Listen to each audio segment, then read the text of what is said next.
Hey there, and welcome to the Women Aging Powerfully podcast. I'm your host, Leah Vachani, certified menopause specialist and nutrition coach. Each week, I chat with top experts on nutrition, fitness, hormones, sleep, fat loss, and other crucial menopausal topics your doctor might be skipping over. We simplify complex science into actionable steps for your daily life, empowering you to tackle menopausal symptoms, weight challenges, and boost your overall health. We are not about aging gracefully. We're about aging powerfully. So grab your headphones, turn up the volume, and dive into this episode.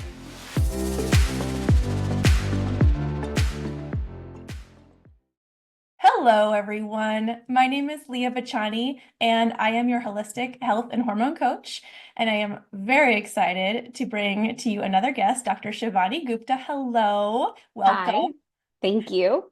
I'm really glad to have you here. And I'm going to tell you guys who Dr. Shivani is, but she's going to talk about something that has been really interesting to me for actually the last couple of decades.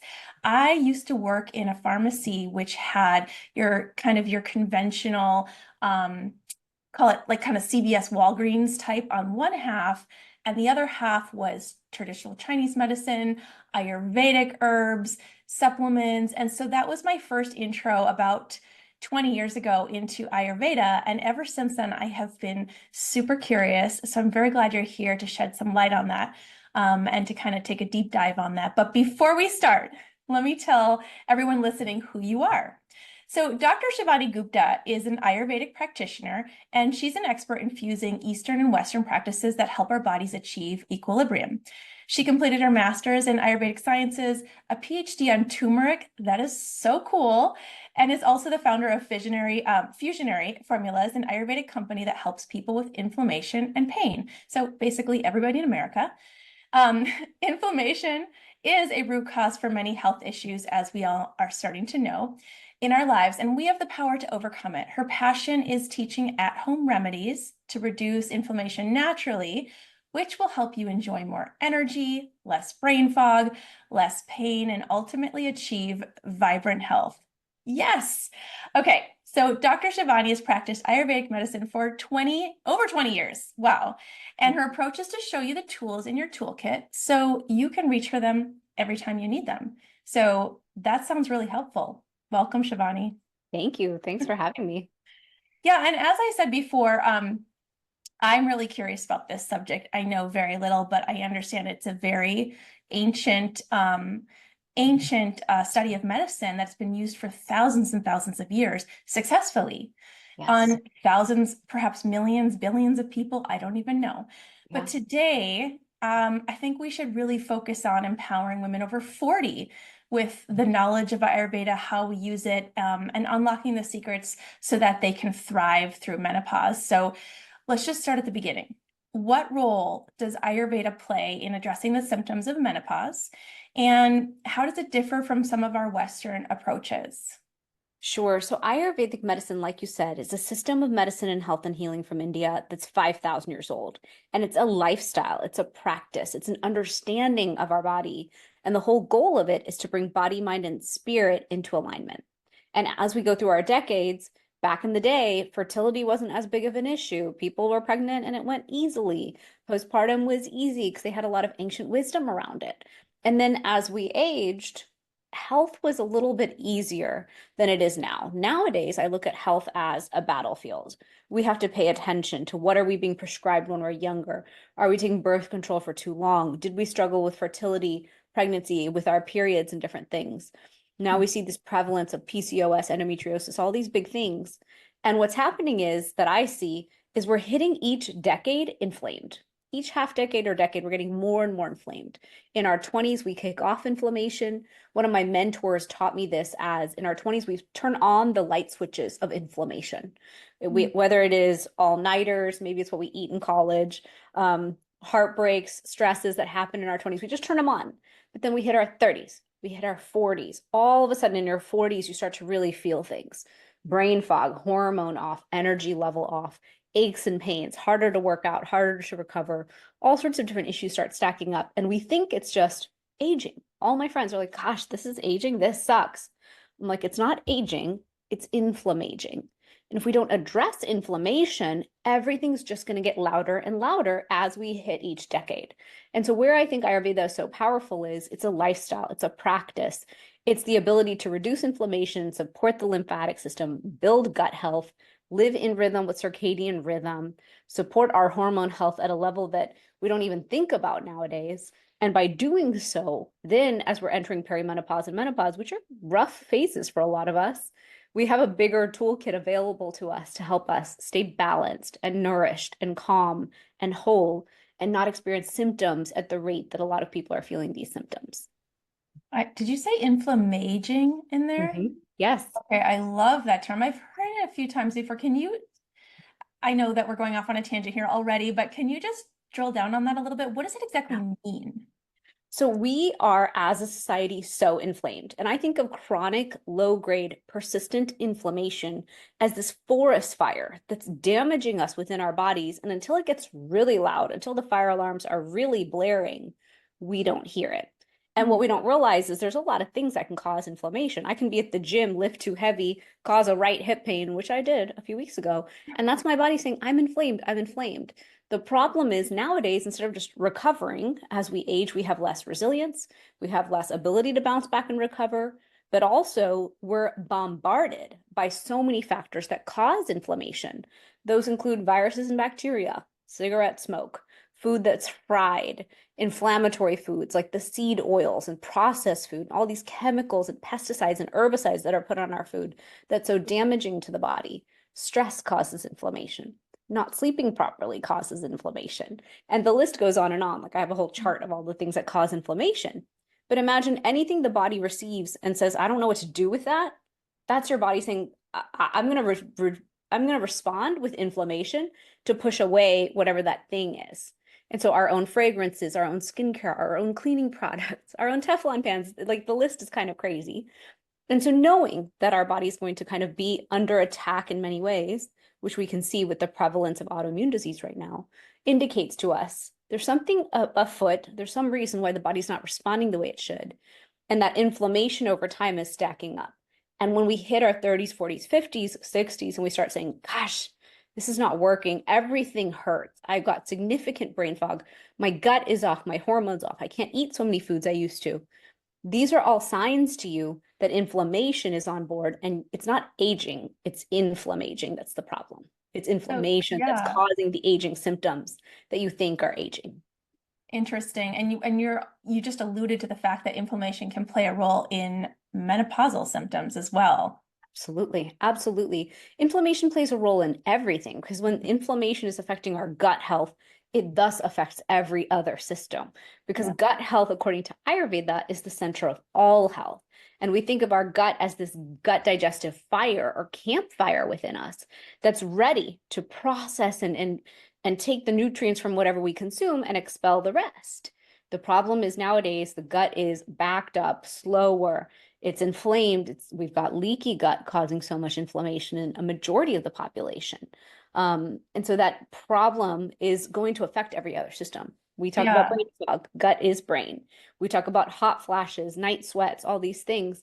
It's all tied to gut, unfortunately. And so we have to do the work of rebuilding gut.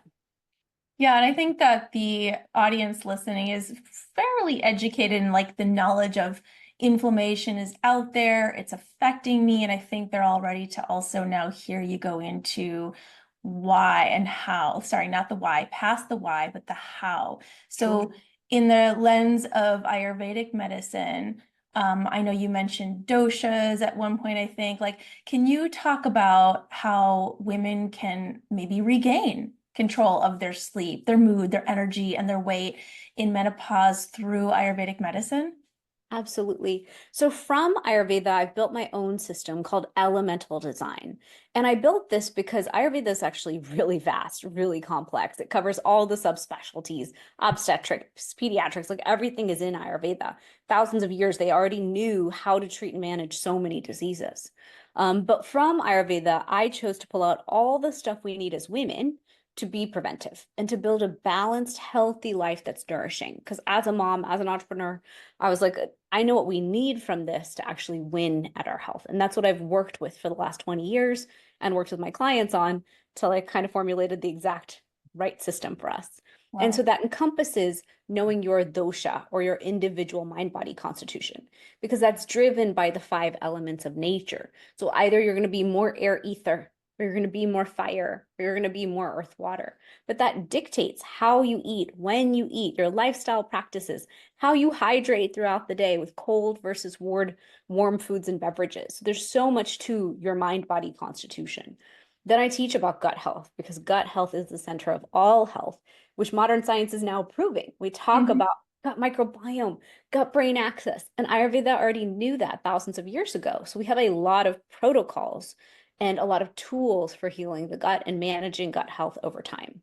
Then I teach a lot about how to eat and when to eat, not just what you eat, because our diet and living the sattvic diet is like living a yogic diet, one that's nourishing and supportive to our health. Then from Ayurveda, I like teaching the super spices, because we know we want superfoods, we know we want fast results, and the super spices can get you there faster if you know how to use those natural remedies and supports throughout your day. And then finally, I love teaching the Ayurvedic self-care rituals, because we call those dinacharya, the daily rituals that detox and support your vitality and longevity. So Ayurveda really has this big toolkit for us.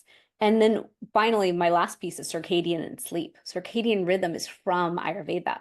So knowing how to optimize your sleep to clear inflammation and clear the lymphatic system is actually another key piece to helping manage perimenopause, menopause, all these things past 40. Because if we don't have these toolkits on board, all of a sudden the body is losing that tolerance and resilience it always has had, and then we're trying to figure out how to catch up. Versus Oh, if we walk into yeah. each half decade ready with the foundation in place, the symptoms are less, but we also have the toolkit to manage it all. Okay, I love that you mentioned these different doshas, and it makes so much sense because, for example, when I talk to clients, and just in the greater sense of science and healthcare, we all know that one size doesn't fit all. You can't just give the same, protocol to every single woman and expect them to thrive on it. So you kind of highlighted what I think every woman knows inherently is that we're all different and unique, but we could perhaps group ourselves into similarities. Like, for example, some people are night owls, some Yeah. people are early birds. Some people like to drink cold water. Some people can't stand it. Right. You just basically kind of gave a blueprint of ways of kind of categorizing women in and what they could use to help themselves thrive. So I love that. Makes so much sense. So can we dive into maybe some more specific Ayurvedic herbs or spices or remedies that you like and how that can help women specifically in menopause? Sure. So my number one favorite is turmeric by a long shot. Really? I Is that why studied you it. did a whole PhD on it? Yeah. I learned about it and I was like, what? This one spice does this much? Like I needed this spice my whole life and I've been eating it. I'm Oh, Indian. We cook with turmeric every day. But you're saying this turmeric does this much? I need to understand how and why and how we can apply this to modern Western medicine right now. And so I did my dissertation on turmeric. What I love about turmeric is it's anti-inflammatory, which is why we have over 17,000 scientific studies now proving the benefits of turmeric, but it's anti-inflammatory, antioxidant, antiviral, antibacterial, antifungal. It's also anti-obesity. So when we talk about, oh my gosh, we're struggling with this weight gain as we enter our decades, the body's holding on to weight more. Reducing inflammation helps you in that process of reducing weight. If we're inflamed, the body's not going to reduce and let go of that excess weight and excess fat on the body. So they're interrelated. You end up in these catch-22 circles. Also, curcumin is very powerful for anti-aging. It affects sirtuins, AMPK pathways. It supports liver health, brain health, heart health. Any cells that don't belong in the body, like zombie cells and foreign cells that don't belong, curcumin's like the ultimate janitor, comes in there and cleans it all out. And so what most people don't realize is out of the entire turmeric plant, only 3% is the curcuminoids, and of those curcuminoids, curcumin is the most effective at reducing inflammation. So a lot of people are taking raw juice, they're doing turmeric shots, which in ancient India, we didn't use raw turmeric. We used the spice turmeric. So when you dry raw turmeric, you get the spice. The spice is great, but only 3% is going to drive that significant result. And when you take a curcumin supplement, you want it in the right proportion and the right potency to drive the right result. And so that's where it's really interesting. Because when you look at the science, a lot of the science is saying 500 milligrams curcumin twice a day can do a lot for the body. But instead of taking it in the right form and right potency, people are using it in their food and then wondering why they're not getting the result. And so from all the research I've done, curcumin can have a tremendous effect when it comes to women's health. It's gut healing, it's adaptogenic. It helps with so many different women's health issues that are based in inflammation. It is going to kick out those cells that don't belong in our body. Anti-obesity, which we know helps with our metabolic health. It can help with cholesterol. It can help in the body like metformin. It affects the same pathways as metformin. And so I'm all about how do you take a natural solution that's effective without side effects? Because in my body, I can't always take drugs and things. They cause really nasty side effects. That's been my history. And so Yeah, turmeric by far is my favorite. I love that. And just to drill down on that a little bit, you said curcumin, which is a component of turmeric. And then just for the women listening, are you saying that you should go beyond just using turmeric in your cooking, perhaps, and actually taking a supplement of curcumin? Is that Yes. what you're, yeah. Correct. And a lot of people are buying supplements and they'll say curcuma longa. Curcuma longa is just the plant name for turmeric. You're just taking regular turmeric. But when we take that extract, we have thousands of scientific studies that say if you're in pain, take curcumin. Yeah. You've got onset of brain health issues, cognitive issues, take curcumin. Heart health, take it. Gut health, take it. So it's actually interesting. The science shows that it's so impactful across so many different systems. And I'm part of different research groups that are trying to understand why. They're like, why? And I'm like, this is called Mother Earth plant magic. Mother Earth creates the solutions we need, and we just need to reach into her plant kingdom to take them, because sometimes we're reaching for these very isolated solutions that are chemical based, and the body doesn't receive them and use them the way we want. Well, and you mentioned all of those health issues that curcumin could help with, and all of those seem to me to be related to inflammation. Yes. So it makes sense to me. Right. So, and you also mentioned there were different doshas. So are you saying that across the board, though, no matter what your dosha is, you could benefit from curcumin slash turmeric? Correct. Turmeric is tridoshic. It's beneficial to all doshas, but it's also important to know your constitution and know what element drives you. Sometimes not all spices are good for everyone, but what's good is out of the primary super spices we use in Ayurveda, they're pretty much good for everyone. So turmeric is my number one. Ashwagandha is my next favorite. I use it Mm, all the time in yeah. perimenopause because I need support for managing with stress resilience on board, mood balancing, and better sleep. And so taking ashwagandha as a support throughout the day can be beneficial. We have so many different things we play with. Tulsi, shatavari is a powerful women's adaptogen that helps us adapt to stress, but also it supports female reproductive organs. So as we're Oh, aging, as our reproductive organs are trying to figure out how to calibrate, when you take an adaptogen, what's interesting is if you're stressed and anxious, it calms you down. If you're having the blues, it lifts you up. It's like a natural thermostat. So in our body, let's say we're onset of hot flashes, Shatavari and Tulsi will cool you down. If you need support getting warmed up and lifted up, it'll do that too. So there's such an intelligence in these plants, and I want to encourage all women to lean into them and use them mm. because I know for myself, I need every support, every tool in the toolkit to get through this journey. It's not an easy one, which kind of shocked me. I thought it would be easy, fine. I take such great care of myself. But I've learned my lesson. We have to have all the tools on board. Well, I'm in the same boat. I think what you kind of touched on this earlier, that we're kind of swimming though in this sea of toxins, even when we try and reduce them, Yes. doesn't matter. Your house is full of toxins, the air you breathe, the water, unless you have a water filter, like the clothes you're wearing. We are just swimming in a sea. I didn't even talk about food, but considering how modern day life is, I think using all of these tools in our toolkit is that much more important. Me too. And it sounds like you have a lot of tools to give. Before we talk a little bit more, I just have to say, I think I wore the color of turmeric a little bit. Yeah, orangey. Yeah, orangey. Yeah, dark orange. Yeah. So I think it's probably important for women to to lean into it, these herbal supplements, as you said, and maybe find a practitioner like yourself or someone that they can trust to kind of build them a protocol that will basically help them specifically with their dosha, their needs, their particular where they are in their season of life. Let's talk about like beyond herbs, because you mentioned some really good ones. I think you mentioned some self-care Yeah. practices. I would like to know, what are Ayurvedic self-care practices? Are those Sure. different from other self-care practices? Very different. We have all of our own self-care rituals. We teach Oh, something called Dinacharya, which is the daily self-care rituals. You start in the morning with an intention. So in my case, I touch the ground, touch my forehead, say thank you, and really tune into what is my intention for the day. We recommend having a copper cup by your bedside with room temperature water that you soaked in that cup overnight. And you drink that water, it's remineralizing to the system. We know that hydrating first thing in the morning is going to cause peristalsis. We didn't hydrate overnight. The body is dried out. So it needs that support and that nourishment to start the day that way. Then after your bowel movement and brushing your teeth, we recommend tongue scraper.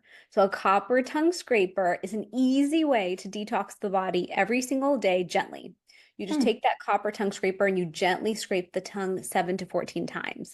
Because in Ayurveda, we teach that the tongue reflects all the organs of the body, just like the bottom of your foot reflects all the organs of the body in reflexology. And so by gently scraping the tongue, you're detoxing all the organs of the body. You're also cleaning off your what is it called? Taste buds. So you taste your food better and are more satiated, and you have better oral health. And we know that oral health ties to gut microbiome health, but also heart health. I And then right just read after, that. I yeah, just read an article that the oral microbiome is linked to all sorts of chronic diseases. yes. And we just think of it as I'll brush my teeth and I'll use my mouthwash. And now Mm. modern day science is finally saying mouthwash is bad. You're killing off your nitric oxide. You're killing off the good things. We want our microbes. We can't keep killing all our microbes. One of my mentors said to me on my podcast, he said, we are microbial beings living in an antimicrobial world. Mm. And that was just a mic drop moment. I was like, we are killing ourselves as humans and we need to love ourselves. We need to, according to Ayurveda, oiliate ourselves, like give ourselves food grade oil on the outside, on the inside, everywhere. So that's why we love sesame oil, ghee, and those things. So after tongue scraping, the next health habit is oil pulling. And you may have heard of oil pulling. And a lot of people talk about coconut oil. You can take sesame oil, coconut oil, any food grade organic oil. You take about 2 tablespoons, 2 teaspoons to 2 tablespoons. You put it in your mouth and you swish it around for 5 to 20 minutes. And I always thought this was so weird. I was like, who's going to put oil in their mouth? I'm not. And then I was like, well, you can't teach it if you don't do it. So I started practicing it, and it's easy because as a woman who's busy in the morning, I've got to get kids out the door. I'll find a time slot where I don't have to talk to them when I'm taking a shower, when I'm getting ready before they are. And when you spit out that oil, once you swished it through your teeth and gums, it's going to be full of the bacteria and toxins that you don't want to have anymore. So make sure you spit it out in your garbage can, not your sink, toilet, or shower, because it'll clog the pipes. But again, this is clearing oral And don't swallow it. microbiome, and definitely don't swallow it. Goodness, no. Yeah, it's you collected all the junk, time to spit it out and let it go.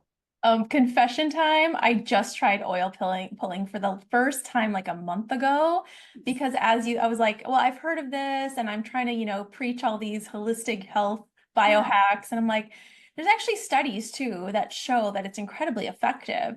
So I'm like, for sure. okay, here we go. Ladies, I'm going to give you a little tip from Yes.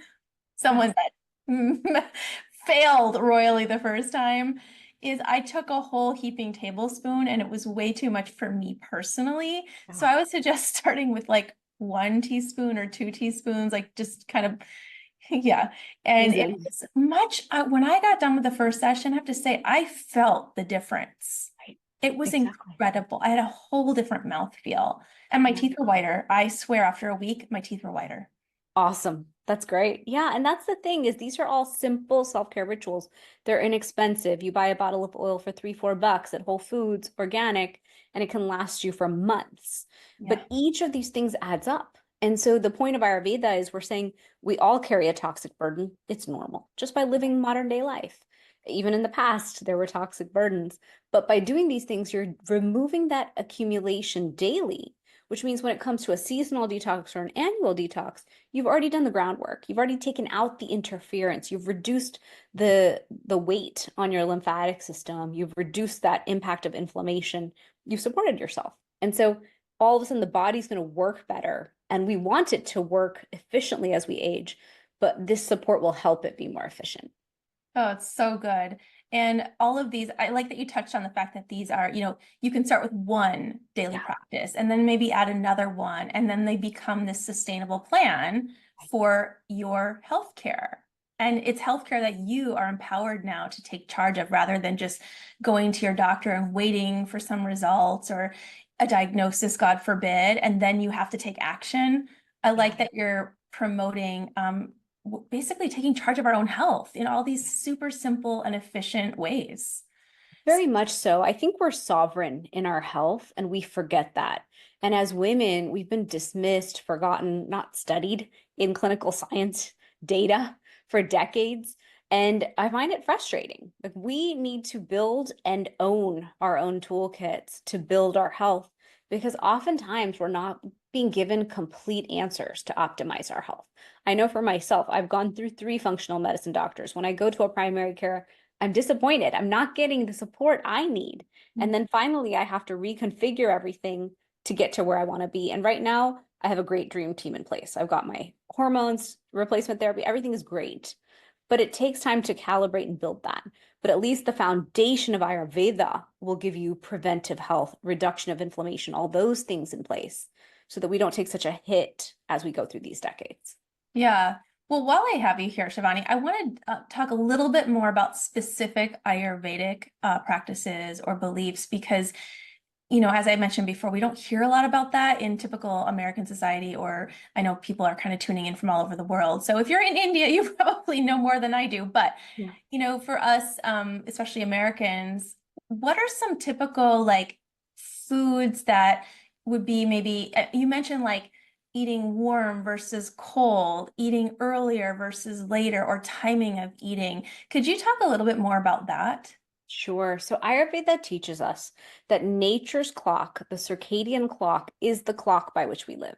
And it's optimal for us if we will live according to that clock. And when we defy nature's clock, that's when we cause dis-ease and our disconnection from it is the problem. And so basically Ayurveda says rise with the sun. Do your self-care practices in the morning, meditation, yoga, walking, go out in nature, get grounded. If you can just walk a few steps, great. If you can see the sunlight and put your feet in the grass, even better.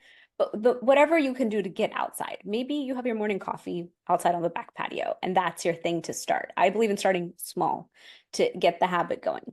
Once you've done that, we prefer that people eat a small breakfast. I know there's a lot of intermittent fasters, but Ayurveda says that starving the body causes stress. So we like to have a small breakfast if that's your constitution and that's a fit for you. So I do have a small breakfast. We teach that lunch is the biggest meal of the day. Don't get away with a salad trying to be healthy. Eat your real meal that's grounding, that's got healthy fat, that has the most nutrition and diversity in it. So we teach a lot about nutrient diversity, nutrient like eating according to the seasons to get the most nutrition. But what we teach is 10 to 2 on the clock is what we call pitta time of day or fire time of day when the sun is highest in the sky. So during that 10 to 2 window is when you're most optimized to digest and get the benefits from your food. So think about that. Maybe you're eating your superfoods in the morning. Maybe you're eating them at night. At lunch, you're most supported. So maybe at your desk, keep your hemp seeds or different things that you want to eat to get the benefits of those. And then we teach not too much snacking because we have a gut digestive fire that we need to honor. Maybe you have an afternoon tea and a snack to hold you over till dinner, but dinner is meant to be a smaller meal because we want to give the body the opportunity to digest everything in that meal and finish by 7 so that the body has 3 hours before bedtime. And we teach that again, 10 to 2 on the clock is the most important time to sleep. If you want to clear inflammation, clear the lymphatic system and the glymphatic system, we can collect up to 3 pounds of waste in our brains throughout the year if we don't sleep properly. And I can totally attribute to this. I had so much brain fog after kids and then so much brain fog at the beginning of perimenopause. And I thought, gosh, I just want to be successful. I just want to like be able to do my life. But what is this? But when you address gut health and you address sleep and really optimize for a high quality sleep, all of a sudden the body is supported to clear the lymphatic, clear our inflammation, heal our gut, clear lymphatic. So it's just so important that we give ourselves good sleep. I know a lot of the times we push sleep because we've got so much going on and so much to do. But I set many alarms for myself. I have an 8 o'clock that says invest in self-care time. I have a 9 o'clock that's like time for sleep rituals. I have a 10 o'clock that's like get in bed. Because for me, I will keep going. I have this energy where at 8 o'clock, if I get on my computer, I get a second wind and I just want to finish my project. But I always think to myself at 10 o'clock, if my message to myself is I need me time, then my response to myself is me time is going to bed. That's your me time. Give it to yourself. And so I use sleep gummies, sleep creams. I take my progesterone. I take deep sleep tea. I do a lot of things. And when I do that, I get this profound, restful sleep that fuels me for each day.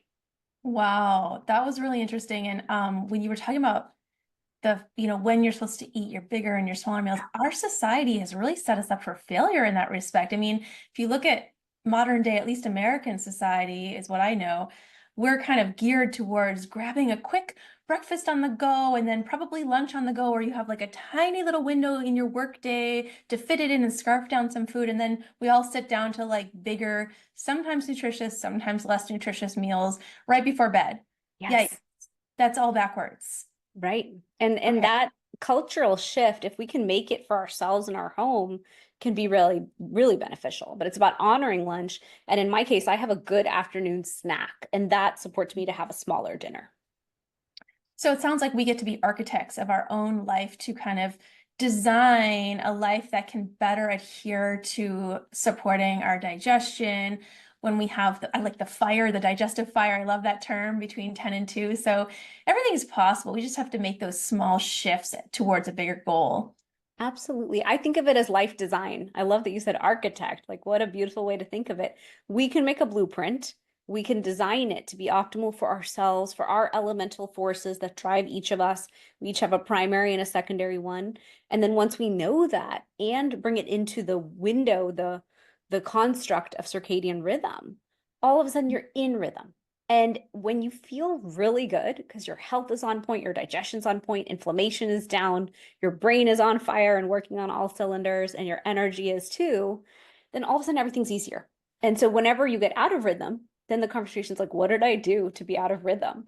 Let me get back in. And so that's what I like to teach people is how to be so addicted to feeling so good. Ooh, that sounds amazing. And I like that you also touched on the fact that our body, when we're out of alignment, when we're in dis-ease, it's telling us that we're missing some of those pieces. We need to get back to the basics. Absolutely. And Yeah. a lot of it's basics. It doesn't have to be Mhm. expensive. A lot of what Ayurveda is saying is when to eat, when to sleep, how to move. It's simple and free. Your tongue scraper you buy once for 12 bucks, you own it for life. And so just building these practices and rhythms into our lives as women can be the ultimate game changer to shift things out of the way they are and into the way we want them to be. Oh, I love that. Okay, so for someone listening that is really intrigued and loving what you have to say, but has absolutely no idea about anything Ayurvedic, doesn't know where to start, doesn't know anything, what would you suggest first steps are? I think the first step is read about it. Look it up, understand it. On my website, I have a ton of guides. I have a sleep guide, I have a metabolism guide, an inflammation guide. I make all these guides so you can understand it. I also have a cookbook for everyone so that they can step into this. But once you start doing even one thing from Ayurveda, you're going to feel so like Ayurveda gives you relief. Ayurveda helps you feel nourished, helps you feel whole. I think that's the feeling we're craving. But as a society, life has us on these hamster wheels. And those hamster wheels are not serving us. So start by putting one habit in place. Maybe it's just order a tongue scraper and use it. That's the perfect way to start. Then it's like get aloe vera juice, put that into your morning, start optimizing gut health. Then it's like, okay, can I revere sleep? And what can I do to revere my bedtime as 10 o'clock? Great. And it's just one by one. Each little thing you add in your life makes such a difference. I love that. So Shivani mentioned a cookbook, by the way, and everyone's getting that for free. The link is in the email that brought you here. I'm really excited myself to go check that out and just start digging around in some recipes. My husband's Indian, and so I've dabbled in Indian cooking. I'd like to say I make a few dishes really well, but I'm really excited Nice. to expand that and to dig more into some of that cooking and see how it goes over with my family. Sure. And also, what was your website, Shivani? Can you say that again? My website is drshivani.com, and on there you have the cookbook, the guides, the dosha quiz, everything is in that place. And is that DRSHIVANI, right? Correct. And I'm Doc- at Dr. Gupta on Instagram and all the socials. Amazing. Well, I'm really glad that you've presented all these resources. So women that are intrigued, they want to dive in deeper, they have all these great resources to tap into. They have you that they can get in touch with, connect with. And you've really just opened up a whole new world for us women to take advantage of and to really empower ourselves with simple habits that can make us feel amazing. So That's my whole wish, honestly, is for everyone to just know Ayurveda and start applying it in their own lives. It's changed my whole life. I fixed my gut health, everything using Ayurveda. So that's all my wishes for everyone. oh, sounds amazing. So I can't wait to get started. And I'm sure everyone listening is also like, yes, let's go. So you now have all the tools. Ladies, go check it out, get in touch with Shivani, and thank you so much for sharing all this with us. Absolutely. Thank you for having me on. Hey, lovely listeners. Before we go, remember, this is just the beginning of our journey together. If you're excited to explore more about hormones, weight loss, and stepping into your power, check out leahvachani.com to see how you can join me in thriving through menopause. And don't forget to stay connected with me on Instagram at Leah Vachani for daily doses of laughs, inspiration, and insights. Until next time, stay fierce and fabulous and keep owning your journey wherever you are in the world.